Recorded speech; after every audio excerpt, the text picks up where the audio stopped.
With that, welcome to Inside This Week, opening edition of Big Ten Today. I'm your host, Rick Pizzo. Excited to shortly take you up to Seattle. Our crew had a chance to watch Washington practice. Everything you need to know about the Huskies on the way.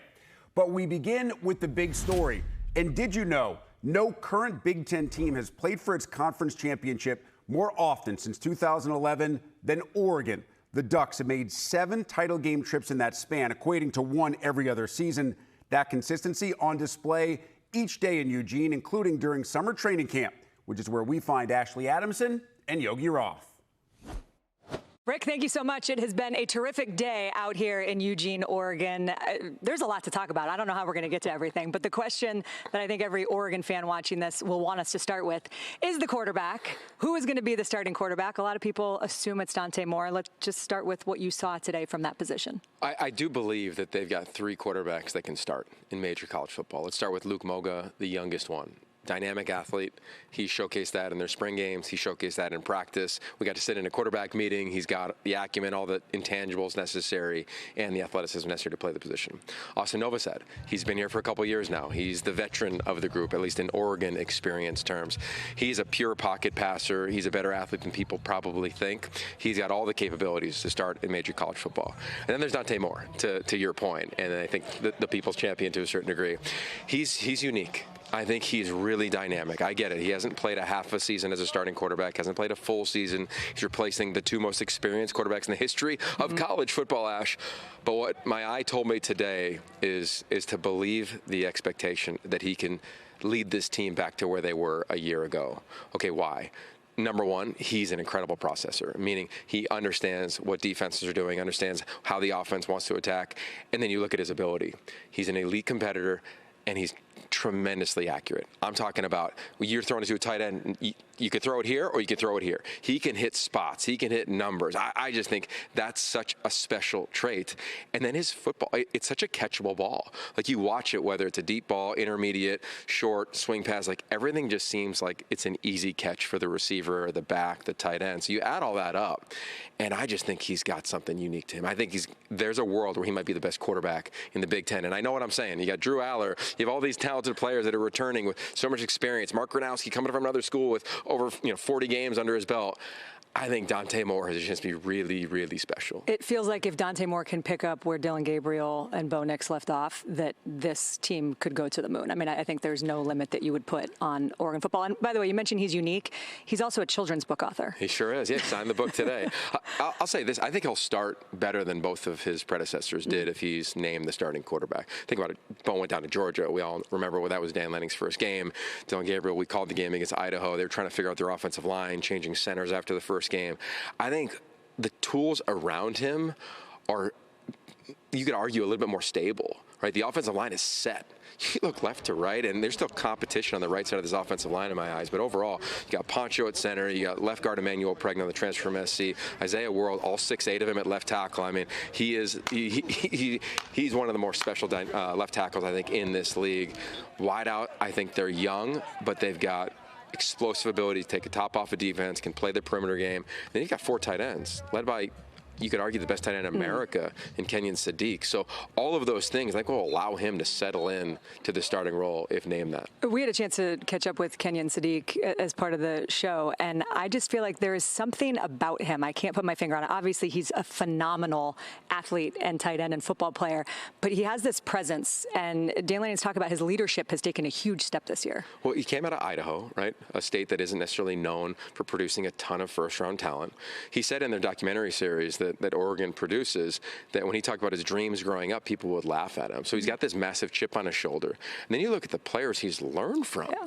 I mean, Terrence Ferguson, the way that Terrence approached practice, talked to Dan Lanning about Kenyon Sadiq, he approaches it very similar, if almost like eerily similar, how he straps his helmet up, how he runs out to practice. All of the little things that allowed Terrence Ferguson to be a pro, or allowed Kenyon Sadiq to not only be a pro, but potentially a Mackey Award winner and the best tight end in the country. Then you add in his athleticism. You saw it in the game against Penn State, to your point, Ash, he can line up in the backfield, he can line up at tight end, he can line up at wide receiver. He could do so many things that it's going to force defensive coordinators to circle him every time. And for Will Stein, once he knows that, look out. His imagination and capability as a play caller to put players in a position to be successful, whether that's freshman DeCorian Moore, other receivers like Gary Bryant Jr., Justice Lowe. I mean, they have a litany of weapons, and they're going to run the football well. I think this offense has a chance to take another step, and we know how incredible they were last year. I love that Will Stein admitted to us. He said, yeah, honestly, watching the Big Ten championship game, I wish I had called more balls to Kenyon Sadiq last year. That was a regret. And I think when you look at what Will Stein has been able to do, he's had 2 veteran quarterbacks that for the last 2 years have gone to New York and have been a Heisman finalist. So this will be different. But he is a teacher, and we saw that today when he invited us into the quarterback meeting and in the offensive meeting. I mean, it was a clinic in how to catch the attention of a bunch of young people and teach them. It was, I haven't sat in as many meetings as you have, but it was incredible to me. And part of me wanted to bottle it up and like take it to like our kids' elementary schools to be like, hey, this is a way to capture young minds. Yes. Also, there was an intensity to it. And I think that's one of the big takeaways that I have. I think when you are at a blue blood program and one that has expectations for the college football playoff, or an offense that has expectations like Will Stein and Dan Lanning do, you can get tight. Can I be what Dylan and Bo were? Can I be what this offensive line has been and the great centers that have played here? I don't feel that. I feel a seriousness, a fun, dare we say, connection, growth mindset, right? Connection, growth, toughness, sacrifice. Those are all the DNA traits that Dan Lanning has preached since he became the head coach here. I see them playing out on the practice field. It's one of the better practices I've seen in my career. No pads. They were flying around. Guys weren't on the ground, taking care of each other, playing with great intensity. And there's a maturity of how they approach the meetings that we sat in. I was interested to see, especially on the defensive side, how much we'd be able to glean, given that they were just in shells today. But I felt like we learned a lot. Oh, yeah. I mean, look, make no mistake, they lost some tremendous productivity in the interior defensive line. And make no mistake, this is not a rebuild on the defense, right? Whether it's reloading through high school or acquisition of players via the transfer portal. And I think it starts to me with the heart of this defense, which is Tatum Tuioti, third-year player coming off the edge. His dad is the defensive line coach, Tony Tuioti. You look at Mateo Uyunglele, All-American candidate on the other edge. And then Bryce Betcher, the man in the middle. And they added Dylan Thieneman, who only raised the bar. I mean, he and Bryce told us they were battling out who was going to get to the facility first. I'm talking about in January, 5:15, 5:30, right? And I think that just reminded the newcomers or the inexperienced players, this is what you signed up for. It could be fun. We plan on playing for championships. And watching them today, to your point, even in shells, does not cause me any pause to say that this team should be playing for championships. The way they do everything here, there is no detail that is too small. And it feels like at some point, how many ways can you say Dan Lanning is so good at creating a culture of connection? But truly, he is elite. And I won't stop talking about it because it is unique. You don't see it everywhere. Yeah, I would agree with that. And I think when you look at his background, right, he was a teacher. He was coaching junior high. He took the long road. And we remember meeting him when he was a GA at Arizona State or at Pitt, and then he had some tremendous mentors, whether it's Nick Saban or Kirby Smart. And what I love about him since he got here, he's been really vulnerable about how he's grown as a head coach, whether it's managing game situations, personnel, his roster. But the number one thing, I can remember coming here the day after he got hired, Ash, we talked about connection. And he's like, I know I want to watch film. I know I want to work on scheme. I know I want to call a recruit, but I have to connect to the players in the building. And here we are in year 4 where they're all coming to his house. They know his family, and the staff has mirrored that. So I think it is a very healthy culture, to your point, highly competitive, tremendous standards. The expectation for excellence is obvious. And they're having a great time. They're having a great time. You know that it's a unique culture when one of your players can call you a nerdy meathead, and that there's going to be no punishment for that. I'm going to go, Rick, Bryce Betcher called Dan Lanning a nerdy meathead. I'm going to go cerebral alpha. That's what I'm saying. You know what? Of course you are. I mean, master of the English language. Rick, back to you before we say any more words. So many of those highlights taking place inside Husky Stadium, which has been called the greatest setting in all of college football. For last year's Washington team, that wasn't just about aesthetics. You can see the dramatic difference in performance for the Dogs when they played at home versus anywhere else. Road success among the steps Jed Fish wants his team to take in 2025. More from Seattle as we check in once again with Ashley Adamson and Yogi Roth. Rick, thank you so much. A terrific day here in Seattle. Absolutely beautiful. We got to see a mock game, and I think, Yogi, the first thing you need to start with when you're talking about year 2 under Jedd Fisch is this is a very different feel in fall camp compared to when we were here a year ago. Oh, yeah, like literally and figuratively. Like, think of Jared DiNardo. Last year, he was wearing his old slides. Jedd Fisch gave him some amazing Adidas slides. So feeling a little different in that regard for the coach. But overall, just walking into the facility, you feel a different air. Right? You feel different players. You watch practice, you see a different level of physicality. You see better numbers. I mean, remember, when Jedd Fisch first got here, 7 offensive linemen. 7 offensive linemen his first spring. They couldn't even get through a practice. Then they had 16 this past spring. Now they're at 18. It just looks the part of a Big Ten roster. Is it elite? Is it premium? Not yet, but they're taking the proper steps. And at key positions, they have premium players, like premium next level players. John Coleman might be the best back in America. You look at wide receiver Denzel Boston, he might be a first-team All-Big Ten wide receiver. So they have some talent. They got 2 6'4" corners.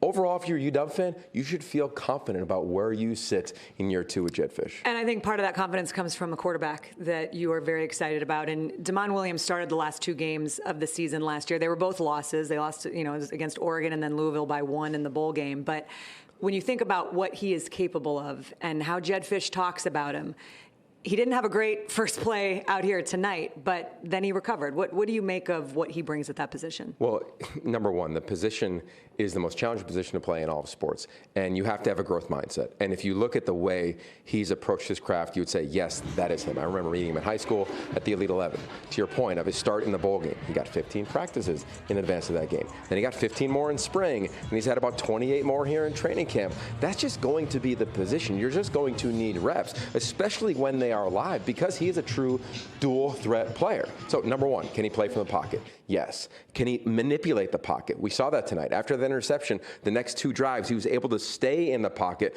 manipulate some free rushers, and still complete the ball 1 for a touchdown. And then thirdly, can you make plays when things break down? That's where he's special, right? To Jedd Fisch's point, he told us, hey, I can call a bad play, and he can make me look really smart. He's going to do that in this league. He's going to frustrate a lot of defensive coordinators, and I think he's going to force D coordinators to not play a lot of man coverage. Because if your eyes are not on QB1 here at UW, I think you're going to be in a lot of trouble. Well, and to your point, the offensive line compared to what he was playing behind last year, it's a totally different story up front this year. Let's flip to the other side of the ball, and obviously the big storyline is a new defensive coordinator, Ryan Walters, taking over for Steve Belichick, who headed to North Carolina to coach with his father. So Ryan Walters, we know him as a defensive mastermind. He's now had head coaching experience, and I think you can't say enough about what that actually allows you to do when you move back to the coordinator role. Yeah, Jedd Fisch has mentioned it many times. We talked to he and Ryan about it. Of last year, the final 4 teams in the CFP all had a coordinator with head coaching experience. So for Washington to get back to the playoff, which is their goal, I think Jedd Fisch said, who can I bring in, take a little bit off of my plate? Who has some of that head coaching experience? They can also add thoughts to my plate. That has been what this relationship has been since he showed up as the defensive coordinator. I think that's a great thing for this program. Jedd Fisch has never had that on his staff. Now he does for the first time. Then you get into the X's and O's. It's going to be a very aggressive style of defense, and it should be when you have 2 corners in Takario Davis and Ephesians Prysock that stand 6'4", long arms, want to play a physical brand of football, and we know Ryan Walters well enough that he wants to play an aggressive brand of defense. Yeah, and I love talking to those guys, and they talk about it's like looking in a mirror when they see the other one play. I think the thing about Jedd Fisch, and I love this training camp tour because you get to kind of see what is unique about every program, and everybody does it a little bit differently. To me, the thing that has always stood out about Jedd Fisch, and we saw it again tonight with the Fan Fest and the open mock game, and really just trying to bring people from the community in. He is a connector, and he understands what it means for his program and players to actually bring in the fans from outside and make them feel like they're a part of this thing. Yeah, look, you're in a major metropolitan city. There's a lot going on in Seattle, like the Seahawks and the Mariners, and UW football. It's a big deal here, and he wants to make sure in the era we're in now, where you have so many new faces that transfer in at a variety of positions, that the fans get to know them. We were at the Fan Fest. The amount of fans that came up to me and were like, it was so fun to meet players. My son got every player to sign his ball. I mean, you felt an energy that sometimes you feel in spring, but you don't feel everywhere anymore in the era we're in college football. And I think Jedd Fisch, if you asked him to sum it up in a word, he'd say, I want our program to have some joy. He got that from Steve Kerr a couple years ago when he would meet with him when he was the head coach at Arizona. I think he's brought it here, and I think you have a little bit more joy when you feel a little more comfortable with your roster. He has that. They should feel that. I expect him to compete in all their games this fall. It's just he has a vision for everything. He had a vision before he ever became a head coach of what it would look like when he actually got the opportunity. We saw him implement at Arizona. He's now doing it here in Seattle. And even just the room that we're sitting in right now, the fifth quarter room, there are so many details, and the facility upgrades that he went out and helped raise money for, $20 million pouring into these facilities since he's gotten here. He is giving this whole thing a facelift, and it feels like, again, it's just the attention to detail is what sticks out to me most. Well, walking around the practice field, the majority of coaches had the same T-shirt on it. It said, the why is to win. And it's easy to ask players, it's cliche almost, what is your why? What is your why? And to win might think, oh, immediately just to win games. But for Jedd Fisch, everything he wants is these guys to be pros. Pros on the field, pros in the NFL, but really pros in life. So if you want to win in your personal life, if you want to win on the field, you got to go to class. You got to get sleep. You got to put the right things into your body. You have to have a discipline about you. And he's always been holistic, whether it's bringing guest speakers in, what he's done here in this fifth quarter room. That has always been the lead for him. I remember talking to him, Ash, when he was coaching with McVay and the Rams. We went to his house in Los Angeles, and I said, give me your vision as a head coach. He hasn't been a head coach. He's been working on it for years. And I think that's hard to do because when coaches get head jobs, oftentimes they're thrust into the fire. It is not easy. Ask Jerry DiNardo. The first time you get it, you're kind of swimming a little bit.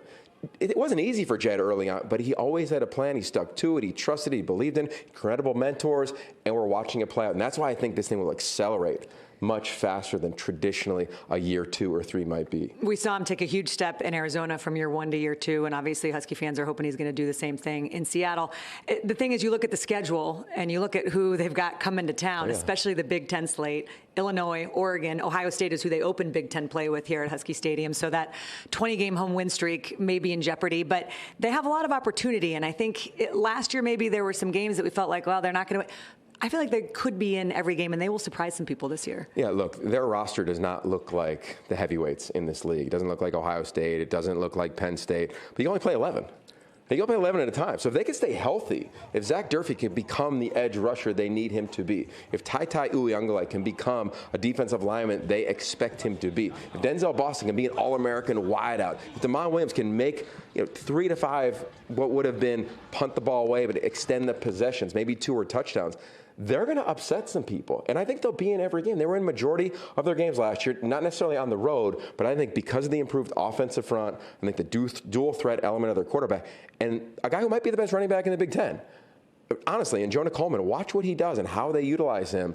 They'll have a shot, and I wouldn't be shocked if they knock somebody off. They just can't get upset like they did last year in games they should win. They got to learn and continue to grow and learn how to close out games. Yeah, there were so many close losses that really hurt, and certainly we'll see if they can win on the road, which is something that they didn't do in 2024. It has been a phenomenal time out here in Seattle. My only disappointment is that we didn't get out on Yogi's yacht, but next time, Rick, we both have the invite. How do you win national titles and earn #1 rankings in the rough and tumble world of Big Ten volleyball? Having All-Americans certainly helps, and no Big Ten team has had more first-team AVC All-Americans over the past decade and a half than Nebraska. Some of those players, both past and present, on display this weekend in Lincoln at the Alumni game. Names like Jordan Larson and some other former Husker greats taking on Harper Murray and the current preseason #1 Nebraska team. Current Huskers knocked off the alums 3-1. Murray was the star. An important night for Danny Busboom Kelly and her team heading into the season. I mean, I thought it was great. We set some goals for each other before we went out there, so we didn't accomplish all of them, but I think it was in-stuff game, so stats, little things that we wanted to accomplish, no overpasses, little things like that. So I thought we accomplished that well, but definitely some areas to clean up. We talked about our defense a lot, but I think overall it was a really fun game, and we performed like we wanted to. More fun solo blocking Jordan Larson or tooling Batenhorst? Oh, blocking Jordan, for sure. For sure.